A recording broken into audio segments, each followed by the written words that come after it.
He's trying to remove me from his health insurance before the divorce is final. I have a chronic illness. If he drops me, I'm bankrupt. The automatic temporary restraining orders, or ATROs, are the only thing keeping me alive right now. This is a real quote from someone going through a divorce, and it highlights one of the most terrifying aspects of the process, the fight over insurance. Today, we're diving deep into the insurance trap, and I am going to show you how to protect your health and your finances during this battle. First, let's talk about the single most important rule you need to know, the maintenance of status quo. In many places, when a divorce is filed, something called automatic temporary restraining orders, or ATROs, kick in. These aren't restraining orders in the way you might think. Instead, they are financial restraining orders designed to prevent either spouse from making sudden, drastic changes to the financial landscape. This means your spouse cannot just wake up one day and decide to remove you or your children from the health insurance policy. They can't cancel the car insurance or cash out a life insurance policy. The goal is to keep everything exactly as it was the day before the divorce was filed. This rule is your first line of defense. It freezes the board so that all these important decisions can be made thoughtfully and fairly by the court, not rashly by an angry spouse. So if you receive a notice that you've been dropped from a policy, don't panic. Immediately contact your attorney. It's likely a violation of the ATROs, and there are legal steps to get you reinstated right away. Now, what happens after the divorce is finalized? This is where many people get worried.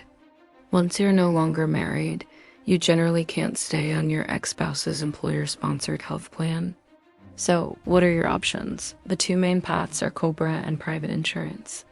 COBRA, which stands for the Consolidated Omnibus Budget Reconciliation Act, allows you to continue the exact same health insurance coverage you had for a period of time, usually up to 36 months after a divorce.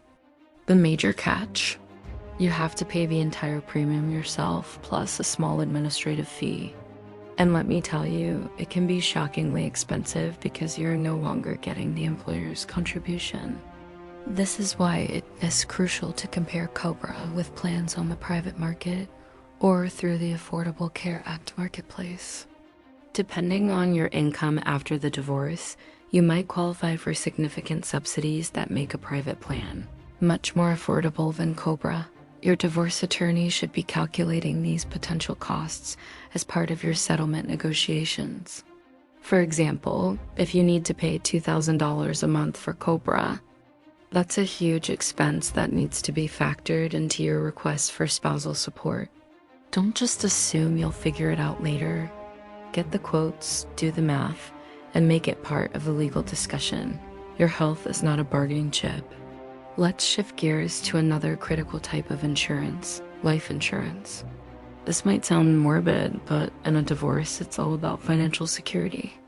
If you are receiving spousal or child support, what happens if the person paying that support suddenly passes away? The payments stop, and you could be left in a devastating financial position.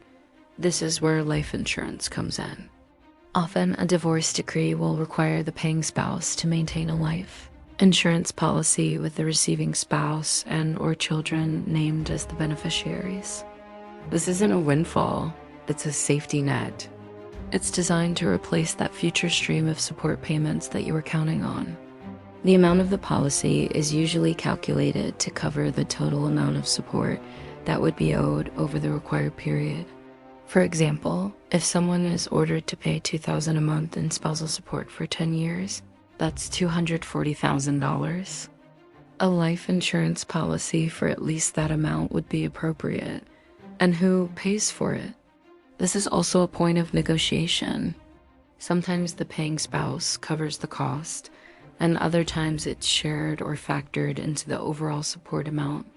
The key is to make sure this is addressed in your final judgment. You need that guarantee. So how do you protect your health during this war? First, knowledge is power. Understand the ATROs in your state and what they protect. Second, Be proactive.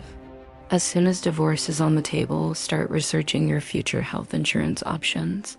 Get quotes for COBRA and private plans. Third, document everything. Keep records of all your medical expenses, prescriptions, and insurance information. This data is vital for your attorney to argue for the support you need. Finally, and this is so important, prioritize your well-being.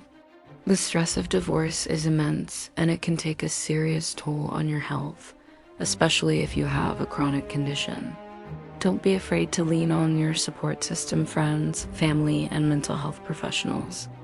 Protecting your mental and emotional health is just as critical as protecting your insurance coverage. Navigating the insurance maze during a divorce is complex and stressful, but you are not powerless.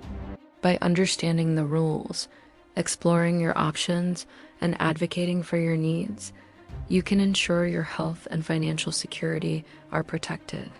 Thank you for watching. If this video helped you, please give it a thumbs up and subscribe for more content to help you navigate life's challenges. See you next time.